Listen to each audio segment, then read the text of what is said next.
Assalamualaikum warahmatullahi wabarakatuh. Alhamdulillah, wassalatu wassalamu ala rasulillah.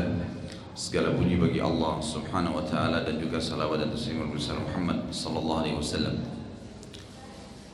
Seperti biasa Bapak Ibu sekalian, menunggu di rumah Allah subhanahu wa ta'ala adalah sebuah ibadah. Dan tentu menunggunya Bapak Ibu tadi juga termasuk dicatat pahala oleh Allah subhanahu wa ta'ala. Tadi saya sempat terlambat sedikit, tapi insya Allah semua tetap ada sisi pahalanya dari Allah subhanahu wa ta'ala. Melanjutkan tema sirah kita dan terakhir sampai ke masuk Islamnya Tufail radhiyallahu anhu, dan sekarang kita akan lanjutkan setahun sebelum hijrah Nabi sallallahu alaihi wasallam ke Madinah. Muslimin dari Madinah yang sudah masuk Islam sebelumnya mengutus sekitar 73 laki-laki dan 23 perempuan untuk haji, dan kelompok ini keluar dari Madinah bersamaan dengan keluarnya kelompok lain dari masyarakat, tapi dari orang-orang kafir. Jadi perlu Bapak Ibu tahu, pada saat itu haji dikerjakan oleh umat Islam yang sudah beriman pada Nabi SAW dan juga orang-orang kafir.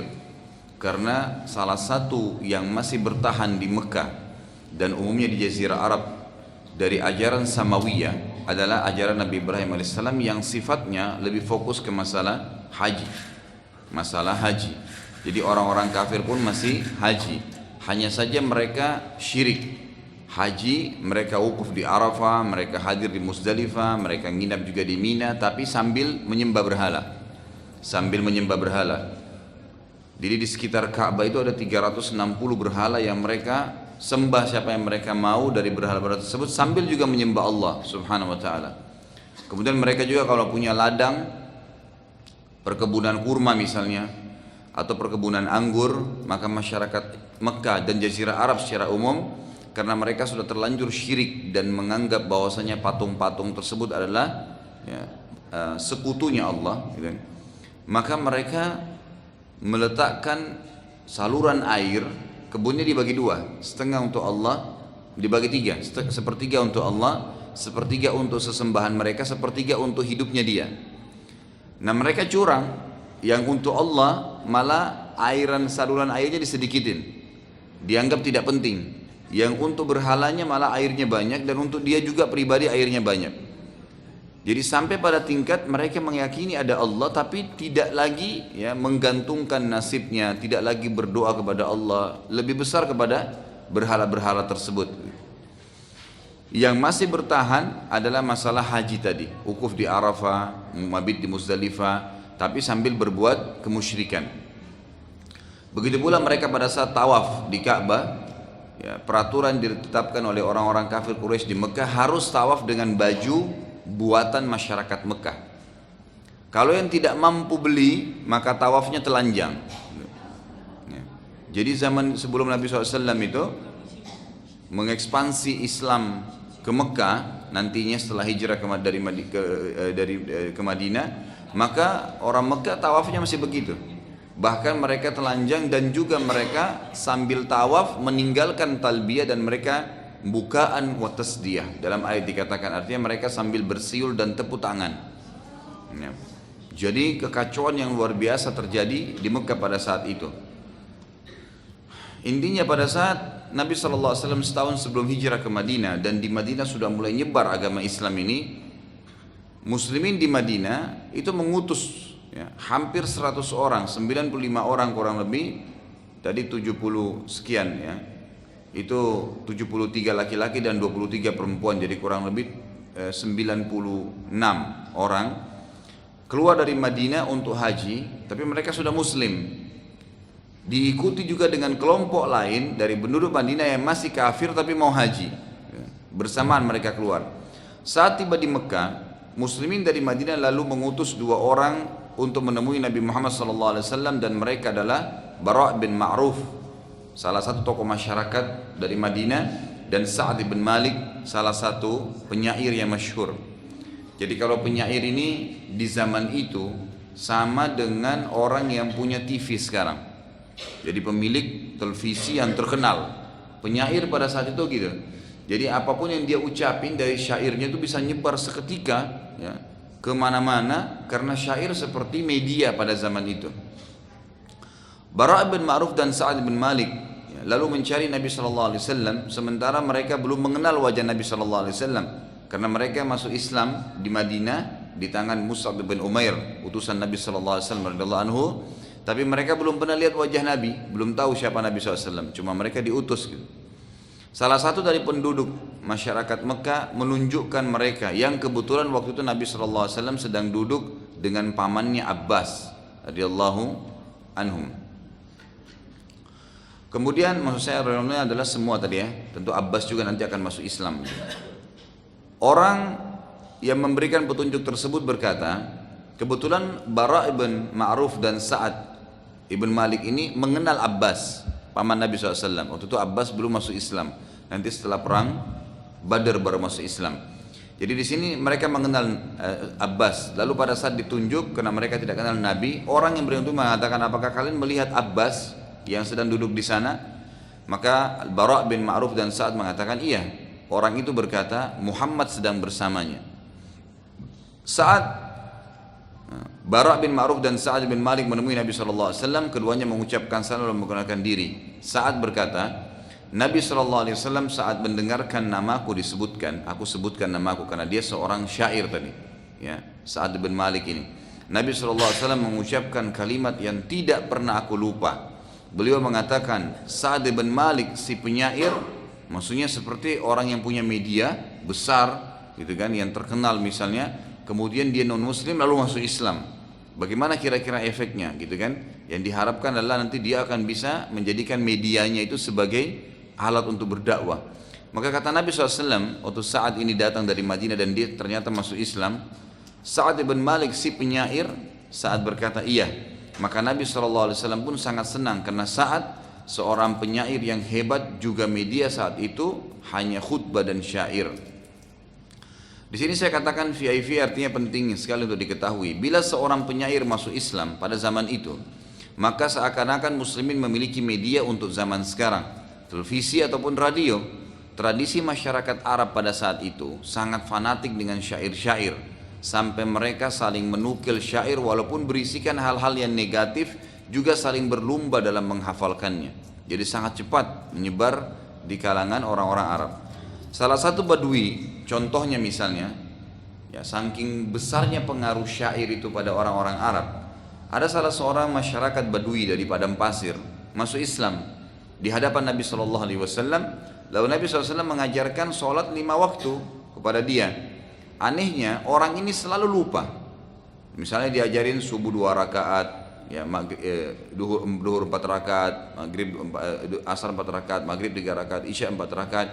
Tapi selalu dia lupa, ya, setiap kali dia mau ulangi dia lupa. Nabi SAW ajarin lagi, dia ulangi lagi, dia lupa lagi. Maka salah seorang sahabat berkata pada Nabi SAW, ya Rasulullah, izinkan saya yang ajar dia, biar saya yang tuntun. Dia bisa saya tuntun sesuatu dengan cara syair, maka pasti dia akan hafal. Tiba-tiba dihafal gitu. Di antaranya sahabat ini berkata, ya rajul. Nah, ini seperti hai laki-laki gitu kan, biasanya orang manggil gitu. Isma, ini seperti pembatas syair ya, dengarkan baik-baik. Inna salata arba'un fa arba'ah, seperti penyebutan syairnya. Salat itu duhurnya 4 rakaat, asarnya 4 rakaat. Thumma thalathun ba'dahunna, kemudian 3 rakaat datang setelah kedua itu, maksudnya maghrib. Arba'un, kemudian datang lagi 4 rakaat. Thumma salatul fajri la tudhi', kemudian sholat subuh jangan kamu hilangkan, jumlahnya 2 rakaat. Dengan retorika syair ini orang Badui itu langsung hafal dan pergi. Jadi dengan cara seperti itu. Dan memang menyusun syair ini tidak gampang gitu kan. Jadi kadang-kadang sampai hari ini kalau dipertandingkan ya, diperlombakan itu, biasanya memang harus punya retorika bahasa Arab yang bagus. Dan kalau misal saya menyebutkan syair yang akhirnya nun misalnya, maka lawan saya harus memulai syair dengan huruf nun. Jadi kalau dia pun mengakhiri nanti dengan huruf ha misalnya, saya harus memulai syair kalau supaya saya tidak mau kalah dengan huruf ha. Harus begitu terus menerus. Jadi susunannya sangat rapi. Makanya waktu Al-Quran datang itu luar biasa gitu. mengalahkan semua metode dan retorika syair. Seperti misalnya wasyamsi waduhaha, semua ha terakhirnya, gitu kan. Wal qamari idza talaha wan nahari idza jallaha. Waktu syair-syair ini datang mendengarkan ayat-ayat Quran, mereka kaget gitu. Ini luar biasa gitu. Dan cukup banyak ayat Quran yang seperti ini. Tidak semuanya, tapi banyak retorikanya hampir sama, gitu kan. Dengan bahasa-bahasa yang kalau kita mengerti bahasa Arab itu luar biasa. Ya, jadi level bahasa itu sangat tinggi. Baik, ke-73 lelaki tadi Ansar dan 23 wanita sepakat untuk bertemu dengan Nabi SAW di Aqabah. Aqabah ini nama tempat lempar syaitan besar, kalau orang Indonesia bilang ya. Tapi orang Arab tidak pernah ada yang bilang ini. Ini hanya bahasa kita. Yang dilempar syaitan besar, lempar syaitan sedang gitu kan. Lempar syaitan kecil. Padahal sebenarnya tidak ada. Berarti kan pemahamannya ada syaitan besar, ada syaitan sedang, ada syaitan kecil gitu. Padahal ini tidak ada sebenarnya gitu kan. Jadi yang dikenal adalah Jamra Aqabah. Ya, tempat pelemparan Aqabah, lempar pertama istilahnya, gitu kan. Kemudian nanti ada jamra wusta, ada jamra sughra. Kan memang diistilahkan ada jamra yang sedang di tengah-tengah dan ada yang agak jauh atau kecil. Saat bertemu dengan Nabi SAW dan mengucapkan syahadat, ya, yang kejadian tersebut disaksikan oleh paman Nabi SAW Abbas, yang pada saat itu masih dalam keadaan kafir. Tapi Abbas ini radhiyallahu anhu nanti masuk Islam setelah perang Badr, saya katakan tadi, itu mengetahui kebenaran Islam, tapi dia masih belum ikut. Dia masih belum ikut karena masih mempertimbangkan atau masih ya menjaga agar ada orang yang membela Nabi SAW dari kalangan orang-orang kafir. Itu maksudnya. Setelah syahadat, mereka berkata, wahai Rasulullah, berikan kami syarat-syarat yang kami jadikan sebagai pegangan. Nabi SAW berkata, aku syaratkan kalian bersyahadat, jangan tinggalkan syahadat itu. Mereka menjawab, kami telah memegang itu, kami sudah yakin tidak ada Tuhan yang berhak disembah kecuali Allah dan Anda adalah utusan Allah, kami sudah yakin itu. Ada yang lain, syarat apa lagi? Maka Nabi SAW berkata, aku juga syaratkan kalian tidak boleh berbuat maksiat, baik secara sembunyi ataupun terang-terangan. Jadi Nabi SAW waktu itu jelaskan mana halal, mana haram. Dari pakaian, dari makanan, dari pergaulan, gitu kan. Semua itu dijelaskan oleh Nabi SAW. Ini boleh, ini nggak boleh, gitu kan. Diberikan gambaran umum. Mereka berkata, kami pun telah memegang itu. Artinya kami siap. Yang anda sudah jelaskan dan belum dijelaskan pun, semua yang halal kami akan jalankan dan nikmatin, semua yang haram kami akan tinggalkan. Lalu mereka berkata lagi, kami pun telah memegang itu. Lalu mereka berkata, berilah kami syarat untuk diri anda, karena syarat-syarat yang ada semuanya untuk kami. Jadi mereka-mereka ini maksudnya biasanya tradisi orang Arab dulu. Kalau kita sudah berbuat baik dengan mereka, gitu kan, suku-suku Arab itu, mereka selalu meminta syarat dari kita, ya, maksudnya syarat itu apa yang kita inginkan dari dia, dari sisi pembelaan, gitu, dari sisi pembelaan. Maka Nabi SAW waktu itu ya, mengatakan pada saat mereka bilang berikanlah kami syarat untuk diri anda karena syarat-syarat yang ada untuk kami semua. Yang tadi anda jelaskan itu syahadat, mana halal, mana haram, itu buat kami, manfaatnya buat kami. Buat anda apa manfaatnya? Apa yang harus kami lakukan buat anda? Kami ingin anda mendatangi kami ke Madinah, maka apa syaratnya? Nabi SAW bersabda, aku syaratkan pada kalian membelaku atau melindungiku sebagaimana kalian membela dan melindungi istri dan anak-anak kalian. Kalau saya datang ke Madinah, maka jelas ada penyerangan, kalian harus membela agama ini. Sa'ad bin Ubadah radhiyallahu anhu, salah satu dari pimpinan Ansar, mengatakan, lalu apa yang kami dapatkan bila kami melakukan hal tersebut wahai Rasulullah? Kalau kami membela anda sampai kami mati pun seperti membela istri dan anak kami, apa yang kami dapat? Kata Nabi SAW, karena akan mendapatkan surga, balasannya surga. Mati membela saya dan agama ini pasti masuk surga, gitu kan. Kata Sa'ad radhiyallahu anhu, kami telah setuju dan sepakat atas hal tersebut. Nabi SAW bersabda, wahai Sa'ad, engkau hanyalah salah satu dari kaummu. Artinya kamu bicara sendiri sekarang. Bagaimana dengan kaummu? Aku belum mendapatkan jaminan dari yang lainnya. Mendengar perkataan Nabi SAW, maka yang lain pun berdiri dan serentak berkata, kami pun demikian wahai Rasulullah. Perlu Bapak Ibu ketahui satu poin dalam agama kita. Ada sebuah hadis Nabi SAW yang penting. Dan ini juga kata sebagian ulama, ini ditarik dari tradisi orang-orang Arab dulu. Jadi ada beberapa tradisi orang-orang Arab yang positif, lalu Allah jadikan bagian daripada syariat kita. Di antaranya, mereka itu kalau sudah sepakat sebuah poin, ya, mereka tidak akan mengkhianatinya, ya, walaupun harus mati. Hadis Nabi SAW yang berbunyi, Al-mu'minuna ala syurutihim. Orang mukmin selalu tepat dengan perjanjiannya, tidak akan pernah mengkhianati. Sudah mengatakan, saya datang, saya tidak akan berhenti kerja kecuali 3 tahun, maka 3 tahun. Tidak pernah ada pengkhianatan, gitu kan? Kecuali memang punya udzur dan dia bahasakan.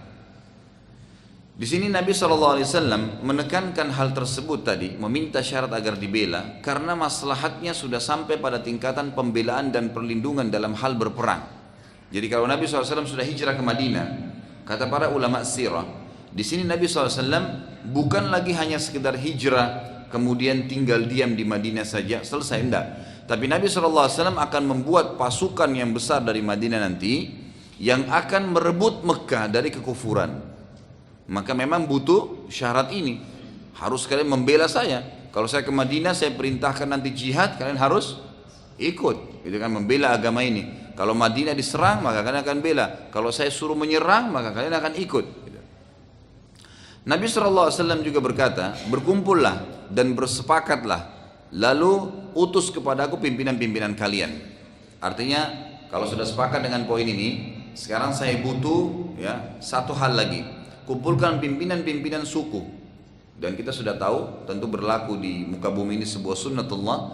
Kalau satu suku, kepala sukunya udah sepakat, gitu kan, umumnya semuanya ikut. Maka setelah sepakat, masyarakat Madinah mengutus 12 orang dari kepala-kepala suku mereka yang mewakili mereka menemui Nabi SAW dan akhirnya membaiat beliau, artinya memberikan betul-betul jaminan bahwasanya kami siap untuk berjihad, kami siap untuk membela anda, gitu kan, dengan alat, dalam keadaan apapun, ya, sampai pada tingkat mereka mengikrarkan, walaupun kami semua akan mati di kota Madinah, kan gitu, yang penting kami membela anda. Inilah yang dikenal dengan baiat Aqabah yang kedua. Jadi baiat itu berarti kita memberikan segala sesuatu yang dibutuhkan oleh pimpinan yang sifatnya tidak melanggar hukum agama. Jadi seperti misalnya kita menyetujui Presiden Indonesia misalnya pada saat dipilih, kemudian kita mengatakan saya setuju dengan atau memberikan dukungan terhadap presiden tersebut, namanya baiat. Kita memberikan kesepakatan, tapi baiat ini hanya berlaku pada pimpinan negara. Jadi keliru kalau seperti ada sebagian kelompok kita di Indonesia ini yang mengaku Islam, kemudian membaiat atau menggunakan istilah baiat dalam kelompoknya. Jadi ketua yayasannya atau ketua kelompoknya dikatakan harus dibaiat. Jadi apapun yang dia sampaikan harus dipatuhi. Ini nggak boleh. Ini nanti akhirnya membuat masalah-masalah muncul, karena baiat hanya dibolehkan oleh atau kepada pimpinan negara. Ya. Kalau baiat itu dibolehkan kepada setiap kelompok, maka berarti baiat itu ada konsekuensinya patuh terhadap semua yang dikeluarkan selama tidak melanggar agama. Kalau pimpinan organisasinya mengatakan misalnya jangan kalian melakukan ini, sementara ada peraturan pemerintah kalian harus melakukan ini, yang harus dipatuhi dalam Islam adalah pemerintah. Tidak boleh kita patuhi kelompok, karena memang dalam Islam kita harus mematuhi pemerintahnya, kan gitu. Makanya Allah SWT mengatakan dalam Al-Quran, A'udzubillahi minasyaitonir rajim, ya ayyuhalladzina amanu atiiullaha wa atiiur rasula wa ulil amri minkum. Hai orang yang beriman, taati Allah dan taati Rasul serta pemerintah kalian. Jadi bukan organisasi atau yayasan yang ruang lingkupnya sangat sempit, apalagi kalau instruksinya bentrok dengan pemerintahan. Ini tidak boleh. Ini juga banyak terjadi karena mereka juga mengistilahkan bahwasanya negara Indonesia ini bukan negara Islam, sehingga tidak perlu ada baiat kepada pemerintah, tidak perlu ada memberikan dukungan atau ya, kesepakatan untuk membela karena bukan negara Islam. Ini sekaligus saya ingatkan bahwasanya keliru orang yang mengatakan Indonesia bukan negara Islam. Syarat negara Islam itu ada 3. Yang pertama, pemimpinnya muslim. Setahu saya dari Soekarno, dan pasti Anda tahu juga, sampai SBY sekarang tidak ada yang non muslim. Syarat pertama terpenuhi, walaupun ada kekurangan-kekurangan dalam masalah Islam, tapi pimpinannya adalah muslim. Syarat pertama sudah terpenuhi. Yang kedua, mayoritas masyarakatnya adalah muslim. Indonesia sudah masyhur bahwasanya mayoritas masyarakat adalah muslim. Dan yang ketiga, menerapkan Islam sebagai syariat mereka, sebagai kehidupan mereka. Nah, poin ini yang kadang-kadang teman-teman yang sekarang ini, yang saya katakan tadi, kelompok-kelompok yang menisbatkan diri kepada Islam tidak faham gitu. Mereka menganggap syariat Islam itu hanya hudud. Apa itu hudud? Pencuri dipotong tangannya, ya, orang zina dicambuk, dirajam, kan gitu. Orang yang membunuh dipenggal lehernya. Ini hudud. Ini salah satu dari cabang syariat. Tapi syariat itu lebih global. Seperti misalnya sholat. Nah, bukankah di Indonesia sekarang semua masjid boleh ditakmir? Bebas kan? Seperti Anda sekarang hadir di taklim ini, bukankah kita bebas? Azan dengan mic yang besar. Hampir semua gang kita di Indonesia ini, hampir kalau saya bahasakan semua gang itu ada masjidnya. Bebas ditakmir, boleh bangun. Bahkan kalau taruh sumbangan dibantu. Bukankah kita nikah di Indonesia dengan cara Islam? Bukankah kita cerai dengan cara Islam? Ada pengadilan agama? Bukankah warisan dengan cara Islam? Bukankah ada, ya, Majelis Ulama Indonesia? Bukankah pada saat Ramadan pemerintah ikut mengiklankan masalah puasa Ramadan, iklankan masalah Lebaran? Bukankah kalau orang mau pergi haji dan umroh terbuka, nggak ada larangan sama sekali? Bahkan pemerintah yang mendukung jemaah haji kita kalau mau pergi dilepas oleh pemerintah. Umumnya mayoritas hukum syariat Islam sudah diterapkan. Tinggal sebagian kecil yang belum, dari tadi hukuman-hukumannya. Jadi jangan sampai mobil kita ini bannya kempes, lalu mobilnya semua dirusak.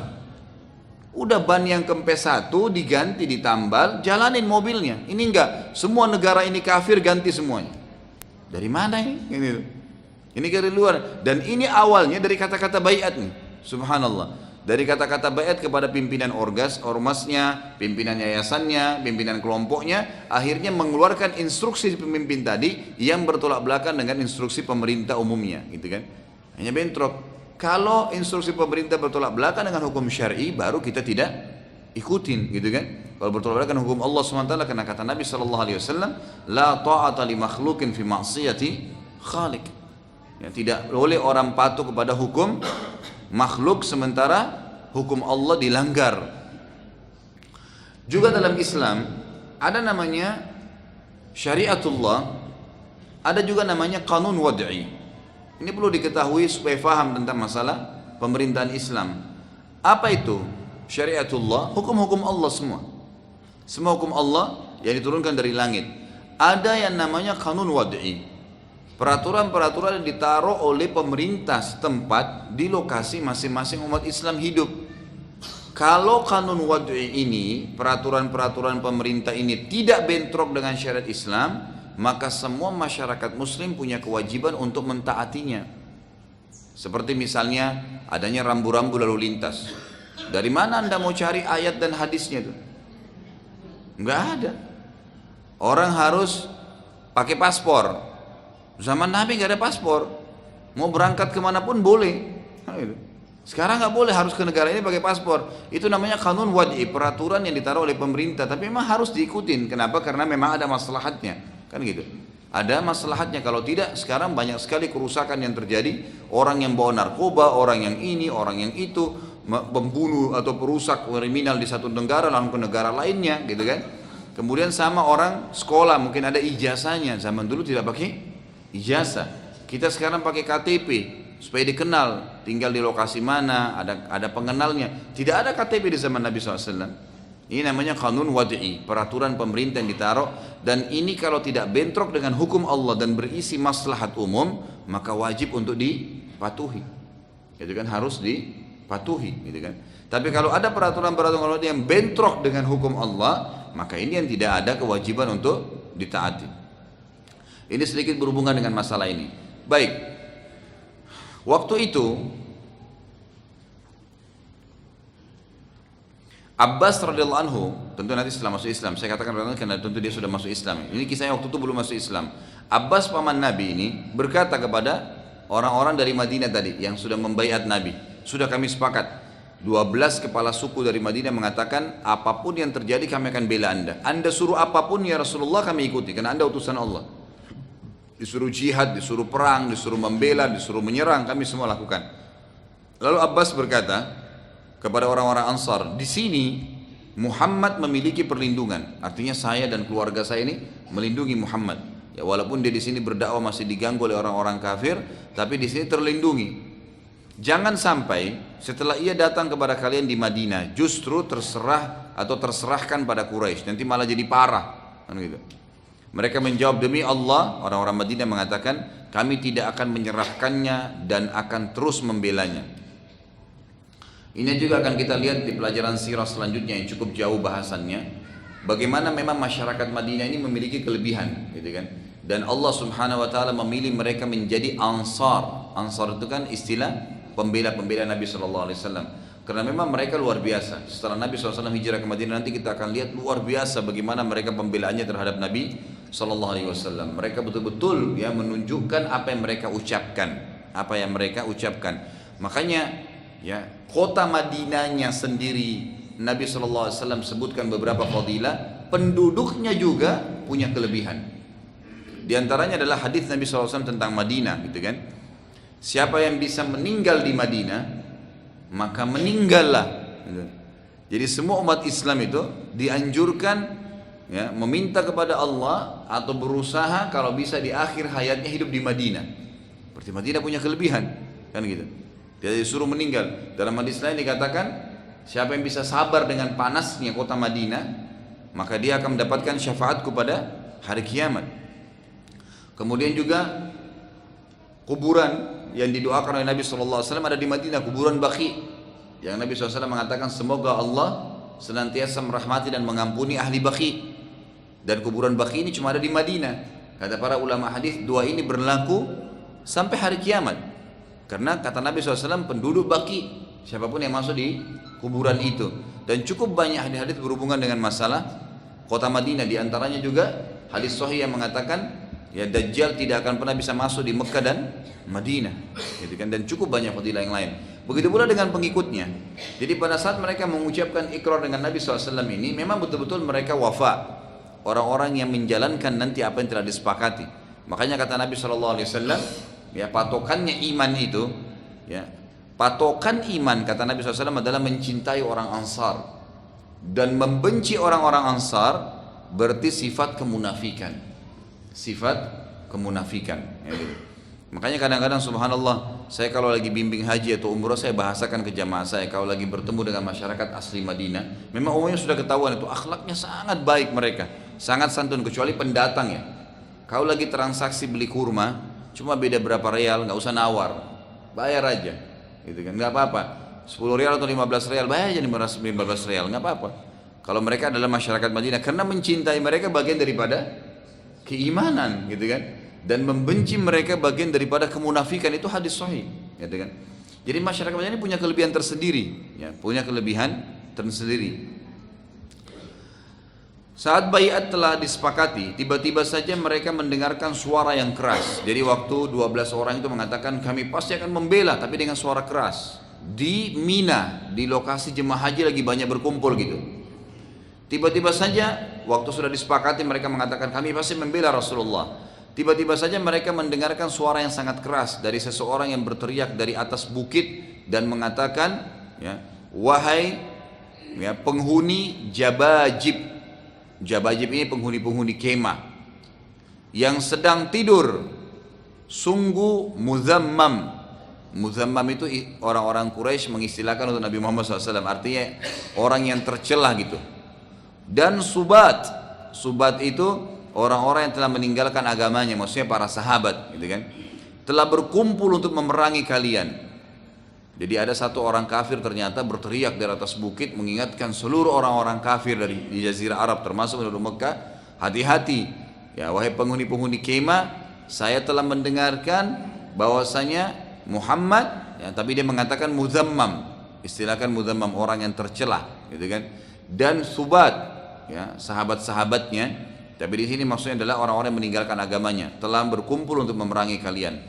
Sa'ad, ya, radhiyallahu anhu bin Malik tadi berkata, wahai Rasulullah, bila anda ingin, kami akan memerangi mereka sekarang. Ini bukti yang luar biasa. Bagaimana orang Ansar wafa. Masyarakat Madinah ini luar biasa. Wafa itu artinya menepati janjinya. Baru tadi mereka bilang kami siap membela. Kan kalau kita tangkap ini berarti nanti kalau Nabi sudah hijrah ke Madinah kan? Ini enggak. Waktu itu masyarakat yang ada di musim haji, kalau dengarin iklan tadi bahwasanya ini mau memerangi kalian, maka bisa saja terjadi peperangan gitu. Jumlah mereka tidak banyak, 73 laki-laki saja gitu kan. Tapi mereka mengatakan apa? Wahai Rasulullah, bila anda ingin, kami sekarang memerangi mereka. Kami siap mati. Ini sebuah wafa yang luar biasa gitu. Baru ngomong ditepatin gitu. Nabi SAW berkata tidak, tapi bubarlah ya, untuk sementara. Di sini saya bilang, renungilah bagaimana kejujuran para Ansar dalam baiat mereka. Baru saja mereka sepakat dengan Nabi SAW, maka langsung mereka buktikan. Ke-73 orang tersebut siap membela Nabi SAW dan memerangi Quraisy, walaupun mereka harus mati semua. Ini berarti menandakan bukti. Allah ingin membuktikan kepada Nabi SAW bahwasanya memang mereka ini adalah orang-orang yang bisa dipercaya. Belum tiba di Madinah, di Mekkah saja mereka sudah siap mati, apalagi kalau sudah tiba di Madinah nantinya. Kaum Quraisy lalu mendatangi masyarakat Madinah tetapi yang masih kafir. Waktu mendengar tadi panggilan di atas bukit itu, orang-orang Quraisy akhirnya pada ngumpul. Ini bahaya nih, Muhammad sudah ngumpul-ngumpul untuk berperang. Tapi waktu orang Quraisy datang, mereka tidak tahu mana ini masyarakat Madinah yang ngumpul-ngumpul nih, gitu kan? Mereka curiga dari masyarakat Madinah ada yang membaiat Nabi. Tapi mereka mendatangi kelompok orang-orang Madinah yang masih kafir. Kan tadi saya bilang dari Madinah keluar dua ya, ada yang muslim ada yang kafir. Mereka datangi kelompok yang kafir dan saat itu mereka belum mengetahui siapa saja dari Madinah yang telah masuk Islam dari jemaah haji. Saat ditanya, apakah kalian yang berkumpul dengan Muhammad untuk memerangi kami? Masyarakat Madinah yang masih kafir bilang, bukan kami demi Allah. Sementara muslimin dari mereka saling melirik satu sama yang lainnya, gitu kan? Tidak ada yang mengaku gitu, diam saja. Quraisy terus bertanya dan mencari tahu siapa yang telah sepakat dengan Nabi SAW, tapi belum jelas. Hanya saja masyarakat Madinah yang tertuduh, karena memang mereka yang berkumpul dengan Nabi SAW. Sampai suatu hari setelah selesai haji, Quraisy mengikuti masyarakat Madinah dan mencurigai dua orang dari Madinah saat mereka akan pulang ke Madinah, yaitu Al-Munzir bin Amr dan Sa'ad bin Ubadah radhiyallahu anhuma. Memang dua-duanya masuk Islam dan jadi sahabat. Kedua lalu dikejar oleh Quraisy dan Al-Munzir sempat melarikan diri, sementara Sa'ad ibn Ubadah radhiyallahu anhu ini pimpinan orang Ansar ya, sempat dikeroyokin.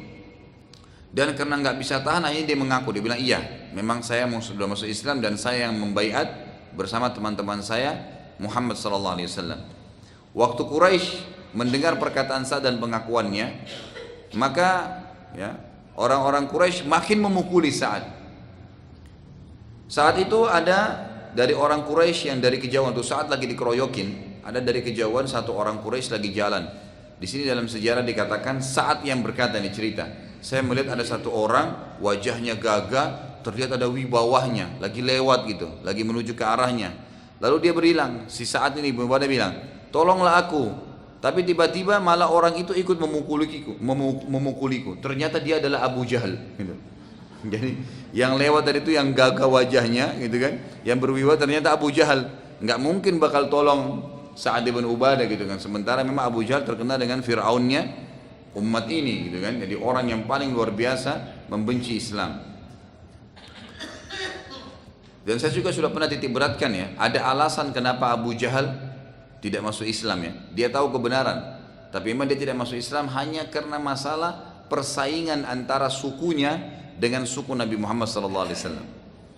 Jadi Abu Jahal waktu ditanya oleh Abu Sufyan, oleh teman-temannya lah, pimpinan-pimpinan Quraisy itu kan, kenapa ya setelah mendengarkan ayat Al-Quran ini kita tahu benar Anda tidak mau masuk Islam? Ditanya dulu kepada teman-temannya, tanya dia.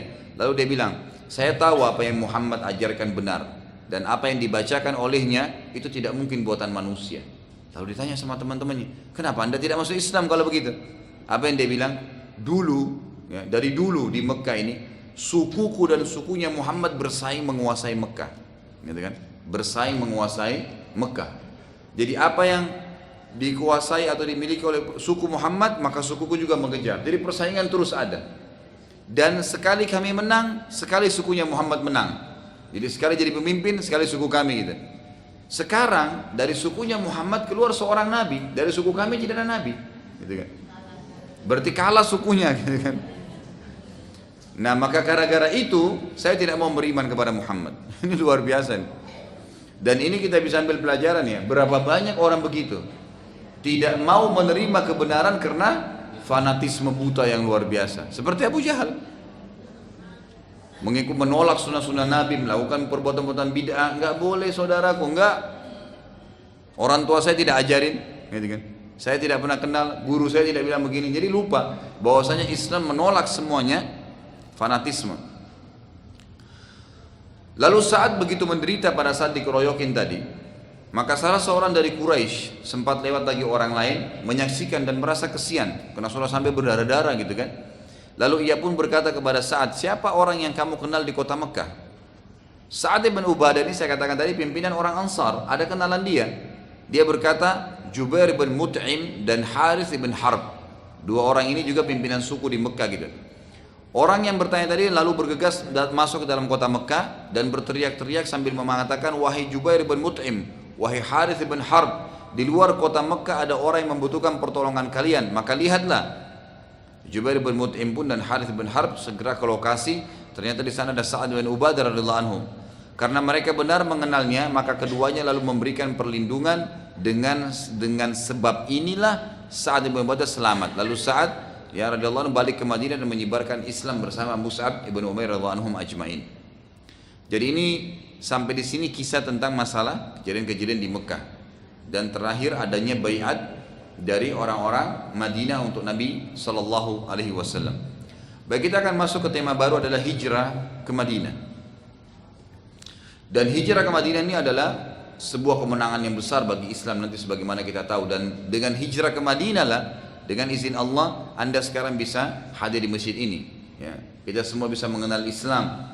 Ya, jadi hijrah ke Madinah itu bukan hanya sekedar pindah Nabi SAW dari Madinah ke Mekah, tapi bukan. Itu pertama kali ya berdirinya nanti negara Islam di Madinah, dan pertama kali ditegakkan semua hukum-hukum Allah Subhanahu Wa Taala dan terbentuknya pasukan jihad yang akan mengekspansi Islam kemana-mana sampai akhirnya sekarang jumlah umat Islam adalah jumlah yang terbanyak di seluruh dunia. Beberapa waktu kemudian, ya di sini saya katakan, datanglah surat dari Mus'ab bin Umair. Mus'ab ini adalah salah satu dai Nabi SAW di kota Madinah. Kepada Nabi SAW, ya, yang berisikan, wahai Rasulullah, demi Allah, tidak terdapat satu rumah pun yang dimiliki oleh suku Aus dan Khazraj. Inilah dua suku yang terkenal di Madinah. Ya, gabungan, jadi induk suku-suku di Madinah semua itu kembali kepada dua ini, Aus dan Khazraj. Dua suku ini adalah yang nanti dikenal dengan istilah Ansar.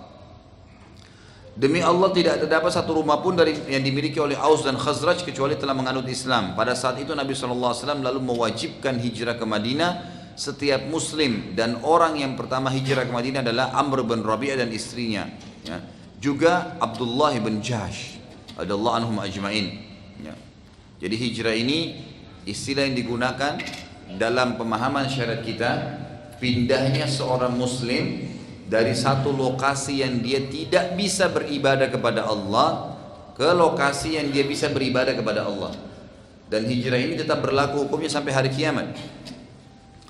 Siapapun yang berada di satu lokasi tidak bisa ibadah, maka dia punya kewajiban pindah ke lokasi yang lain. Ya, pindah ke lokasi yang lain. Dan dari sinilah Syekh Albani rahimahullah, salah satu ulama yang terkenal gitu kan, ulama hadis. Biasanya kalau Anda lihat buku-buku hadis itu, kalau ada hadis-hadis biasanya dikatakan oh disahihkan oleh Albani. Nah, Syekh Albani mengeluarkan fatwa yang masyhur gitu kan. Beliau mengatakan, khusus beliau ya, ulama lain tidak bicara ini. Beliau mengatakan masyarakat Palestina sekarang ya itu sudah wajib hijrah. Sudah wajib hijrah. Tinggalkan Palestina itu. Tapi tinggalkan ini bukan berarti membiarkan selamanya, tidak. Keluar dulu dari situ. Cari lokasi yang bisa mereka leluasa ibadah, bentuk kekuatan, nanti serang lagi. Tapi jangan seperti sekarang. Sekarang semaunya saja. Orang Yahudi kalau datang, orang lagi sholat di Masjid Aqsa, mereka datang, sudah, ya satu orang prajurit Yahudi main tembak saja mati. Sekian ratus orang lagi sholat Jumat. Orang Islam mau balas bagaimana? Senjata semua disita, nggak boleh ada senjata. Gitu kan? Kemudian pada saat membunuh satu Yahudi, diserang lagi sekian ratus orang lagi yang mati. Ini mereka memang tidak bisa buat apa-apa. Kondisional sekarang Palestina sama dengan kondisinya orang-orang yang di Mekah pada saat itu. Mereka diwajibkan oleh Allah dan Rasulnya Muhammad SAW untuk hijrah ke Madinah. Bukan meninggalkan Mekah, tidak. Bukan artinya meninggalkan selamanya, tidak. Ke Madinah, biar bisa leluasa ibadah, bentuk kekuatan.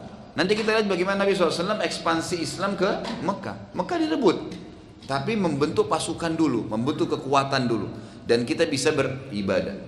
Jadi kalau ada di antara anda mungkin yang punya kerabat ataupun siapa saja yang mereka pergi ya atau tinggal di satu lokasi yang mereka susah ibadah, maka ini punya kewajiban untuk tinggalkan. Dari sini juga, dari masalah hijrah lah keluar juga hukum oleh para ulama mengatakan tidak bolehnya seorang muslim pergi ke negara non muslim kalau memang dia tidak bisa beribadah. Kalau tidak bisa beribadah nggak boleh dia pergi ke sana, terganggu. Baik itu untuk piknik, baik itu untuk kerja, gitu kan, atau apa saja. Karena yang terpenting bagi seorang muslim adalah agamanya. Kalau urusan dunia dia bisa kerja, dia bisa dapat, gitu kan. Subhanallah, saya kemarin ada beberapa anak-anak muda yang memang dekat dengan saya biasanya kalau ketemu ngobrol masalah agama.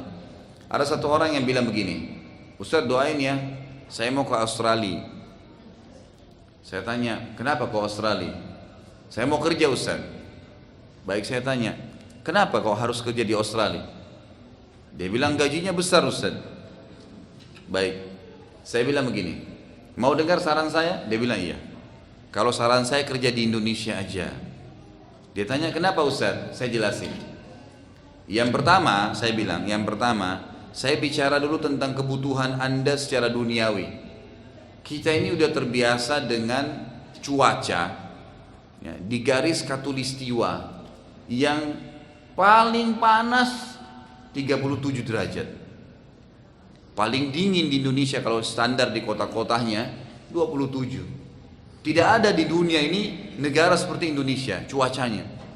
Kalau bukan dingin sekali atau panas sekali. Orang banyak merasa bangga dengan salju karena di Indonesia belum pernah lihat salju gitu kan.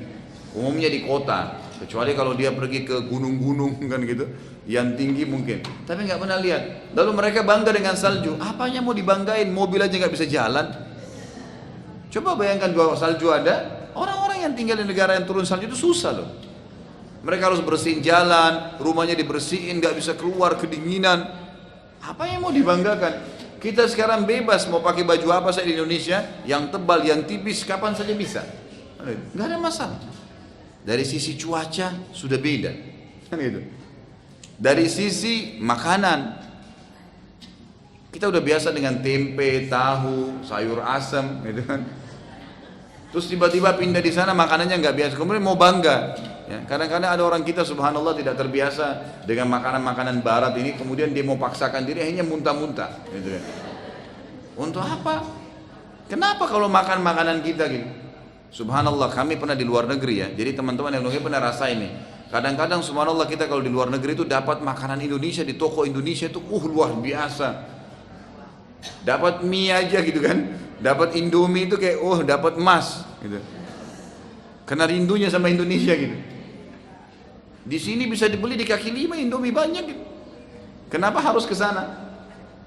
Sisi makanan sudah lain, sisi pakaian lain, sisi pergaulan lain. Cuaca lain, gitu kan? Kalau masalah gaji, kita juga harus pertemukan, saya bilang, pertemukan juga dengan kehidupan di sana. Kalau gajinya di kurs dolar ke rupiah, memang kelihatannya besar, sekian juta rupiah, gitu kan? Tapi ternyata apa? Permasalahannya kan ada. Kalau kita pakai uang dolar itu di negaranya, ya tetap saja kecil. Karena memang di sana kontrakannya mahal, makanannya mahal, sama saja. Orang banyak yang kerja di luar negeri, subhanallah, pulang nggak bawa apa-apa, sama saja nggak bawa apa-apa gitu. Jadi akhirnya terbuang-buang waktu sekian tahun, 10 tahun, 15 tahun. Yang jadi masalah sekarang kalau kita bahas masalah hijrah, masalah ibadahnya. Kamu leluasa nggak ibadah di sana? Kalau poin terakhir ini bisa leluasa ibadah kayak di Indonesia, silahkan, nggak masalah. Tapi kalau enggak, gitu kan? Susah perempuan pakai jilbab nanti diolok-olok. Nanti kalau laki-laki mau sholat cari masjid susah, gitu kan? Sholat di sini di Indonesia, masya Allah, biar kita masuk dalam gang terdengar azan.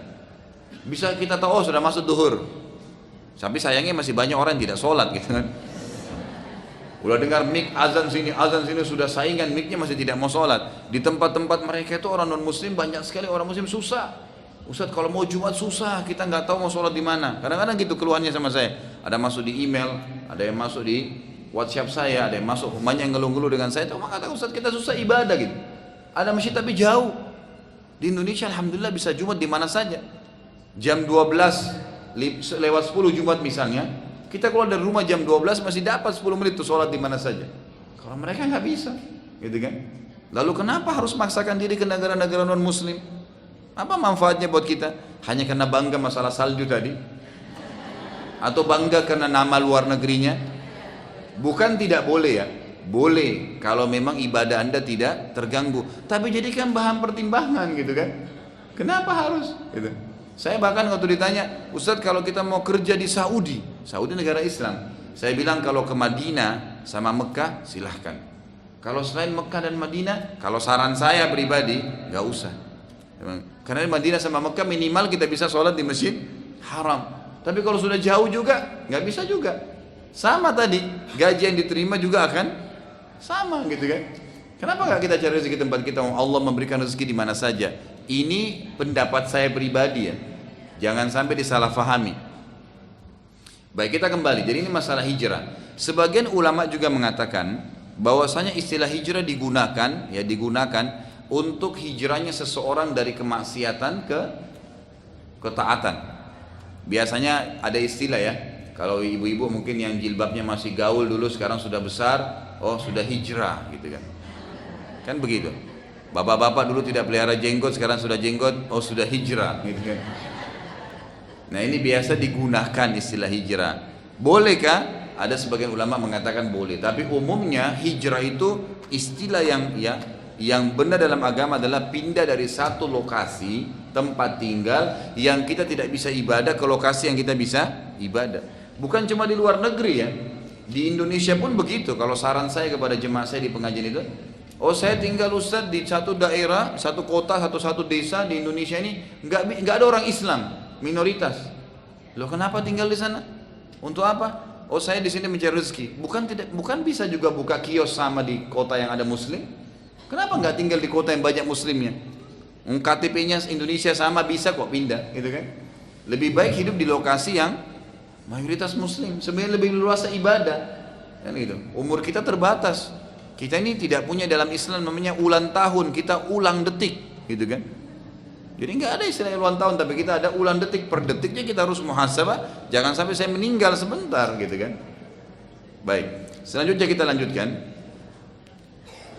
Waktu datang, ya, setelah mereka hijrah, setelah mereka semua hijrah ke Madinah, lalu hijrahlah, ya sebenarnya sahabat-sahabat yang mulai hijrah 1-2 orang, tapi ini sembunyi-sembunyi semuanya. Hijrahnya semua sembunyi-sembunyi, takut orang Quraisy tahu. Jadi perintah ini hanya di tengah-tengah kaum muslimin, ayo hijrah. Di sini sudah digebukin, di sana ada yang dibunuh, di sana ada yang dipukulin, banyak terganggu umat Islam, nggak bisa ibadah. Tawaf di Ka'bah, Nabi Muhammad SAW sendiri waktu sujud di Ka'bah itu datang tokoh-tokoh Quraisy menuangkan kotoran unta di atas kepala beliau, Sallallahu Alaihi Wasallam. Nggak bisa sama sekali mau. Terus Nabi SAW nggak melawan karena tidak ada perintah wahyu, gitu ya. Terganggu ibadahnya umat Islam, maka suruh hijrah semua. Setelah semuanya hijrah ke Madinah, mayoritas sahabat yang tinggal di Mekah cuma beberapa orang, diantaranya Nabi SAW, Abu Bakar, anak-anak Nabi SAW, dan yang termasuk masih tinggal waktu itu adalah Umar bin Khattab. Nah Umar ini punya kisah sendiri waktu hijrah. Disebutkan oleh semua ahli sejarah tentang riwayat ini, dan buku-buku hadis juga menyebutkan dalam manaqib Umar, dalam kelebihan Umar radhiyallahu anhu, ya, dikatakan hijrah Umar radhiyallahu anhu, dan tidak seorang pun dari muslim yang hijrah secara terang-terangan kecuali Umar. Sebelum hijrah, Umar mempersiapkan diri dan tawaf di Mekah atau di Ka'bah, mohon maaf. Dan Umar ini terkenal oleh masyarakat Mekah, kalau dia menggunakan baju perang, gitu kan, baju perang, maka dia hanya tahu mati musuhnya atau dia yang mati. Makanya waktu dia mau masuk Islam, ada kita sebutkan kisah masuk Islamnya kan, waktu dia mau mencari Nabi SAW di Darul Arqam, itu dia pakai baju perang. Makanya sahabat Khabbab yang bertemu berkata gitu kan, wahai Umar, mau kemana kamu? Dia bilang, saya mau membunuh Muhammad. Dilihat pakai baju perang, maka sahabatnya dia berkata, kenapa kau harus cari Muhammad? Adikmu Fatimah lebih dulu masuk agamanya, untuk mengalihkan agar Umar jangan ketemu Nabi SAW, karena dia tahu kalau Umar ini bertemu musuhnya mati atau dia yang mati gitu. Umar waktu mau hijrah ke Madinah radhiyallahu anhu pakai baju perang, sengaja pakai baju perang, taruh pedang di sampingnya, samping punggungnya, pinggulnya, kemudian dia tawaf. Jadi orang-orang Quraisy lihat tuh dia tawaf pakai baju perang. Orang Quraisy sudah tahu kalau Umar pakai baju perang ini berarti ada sesuatu. Maka Umar setelah tawaf di Ka'bah, setiap kali Umar ya melewati orang-orang Quraisy waktu tawaf itu, Umar berkata, sungguh terhina kalian karena menolak agama Allah. Jadi bukan cuma sekedar dia tawaf saja dengan baju perang, tapi lewat sambil mencaci maki orang-orang Quraisy gitu kan. Sungguh terhina kalian gitu kan. Barang siapa yang ingin, jadi setelah selesai tawaf, dia berdiri di atas sebuah batu tinggi lalu dia bilang, barang siapa yang mau ibunya menangisi anaknya karena jadi yatim, gitu kan, maka dia ada riwayat gini, barang siapa yang mau istrinya menjadi janda, kan gitu, dan orang tuanya ya menangis karena kehilangan anak, dan anak menjadi yatim karena ayahnya mati, temui saya di belakang bukit ini karena saya mau hijrah. Ngerti paham maksudnya ya?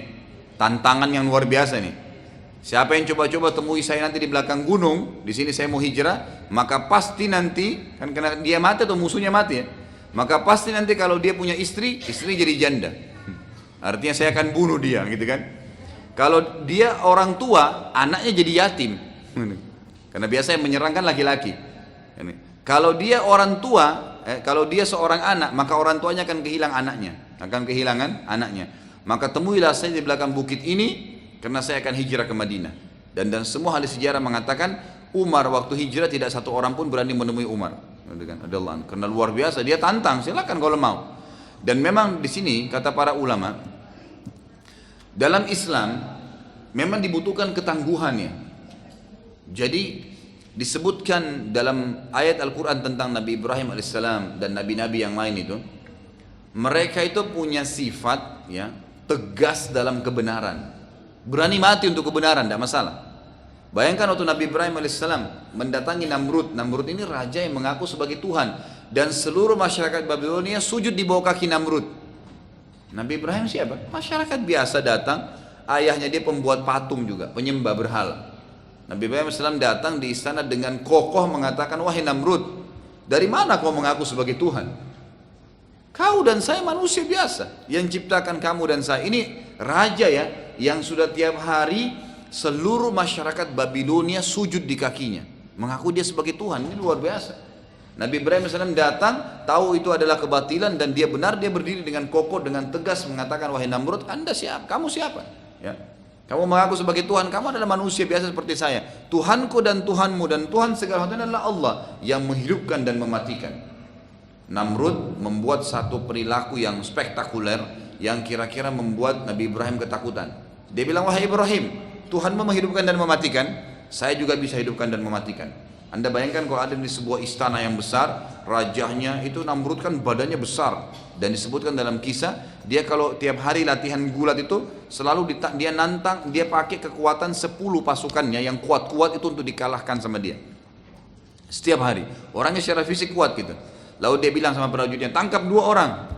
Disuruh tangkap masyarakat. Satu ditebas langsung, kata Namrud, tebas lehernya, matikan orang ini. Ditebas, darahnya jatuh, kepalanya terputus depan Nabi Ibrahim alaihissalam.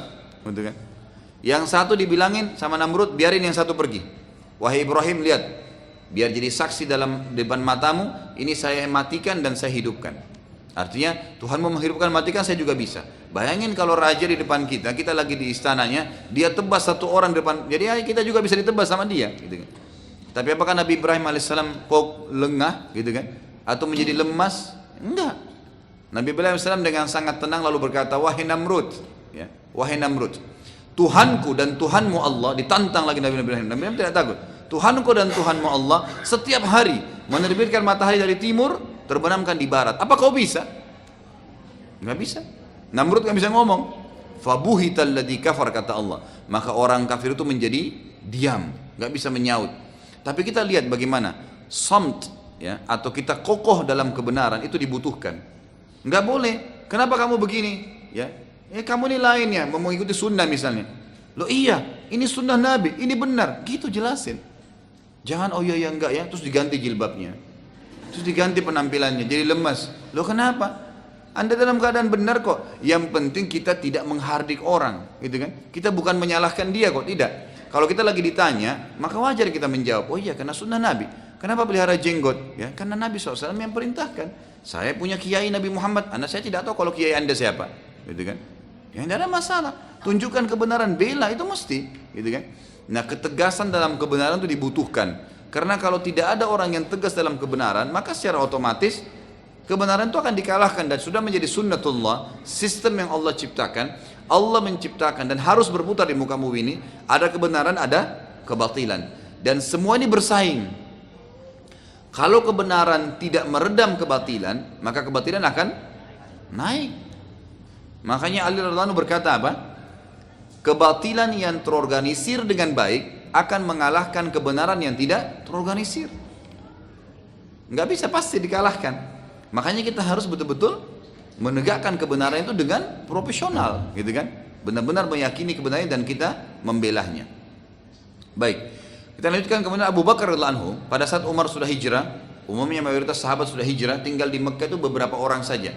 Tinggal Nabi SAW, kemudian Abu Bakar dan beberapa ya sahabat yang lain, diantaranya anak-anak Nabi SAW. Dan pada saat itu, subhanallah, dengan hikmah dari Allah, orang-orang Quraisy tidak tahu kalau umat Islam ini keluar, karena jumlahnya sedikit, gitu kan. Abu Bakar radhiyallahu anhu waktu itu belum hijrah, dan beliau pamit dengan Nabi SAW ingin hijrah. Tapi Nabi SAW berkata, tunggulah wahai Abu Bakar, mungkin Allah akan menyiapkan untukmu teman. Sabar loh.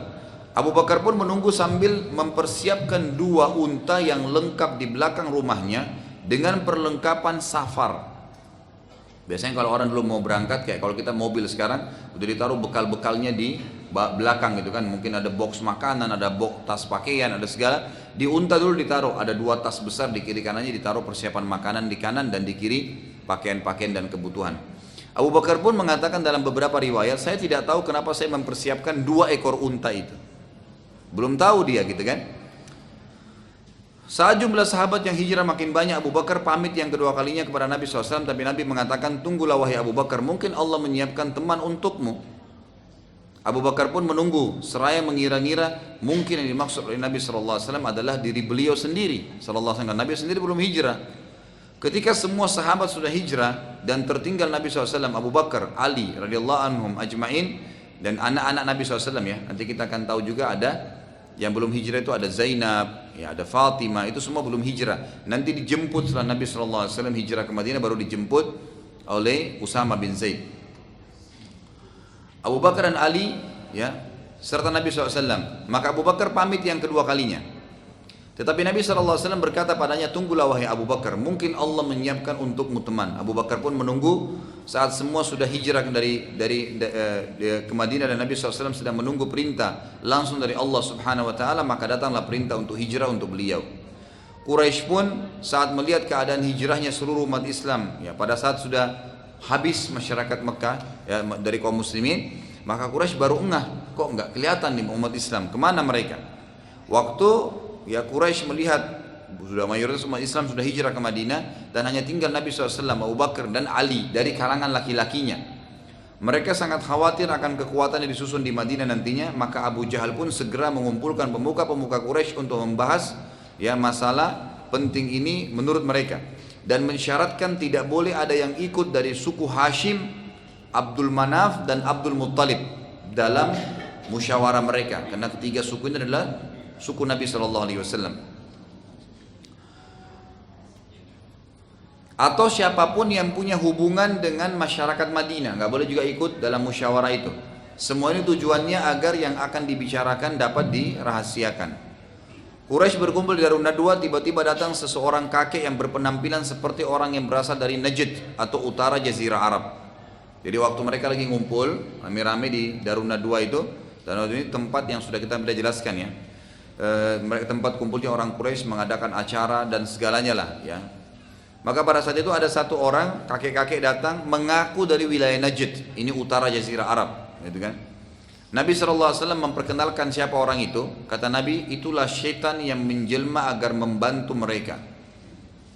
Jadi syaitan ini menjelma jadi manusia, jadi kakek-kakek, kemudian bergabung dengan orang-orang Quraisy, tujuannya memberikan pendapat untuk memerangi Nabi SAW, untuk membunuh Nabi SAW. Ada pelajaran penting di sini saudaraku. Yang pertama adalah ternyata syaitan itu sangat lemah.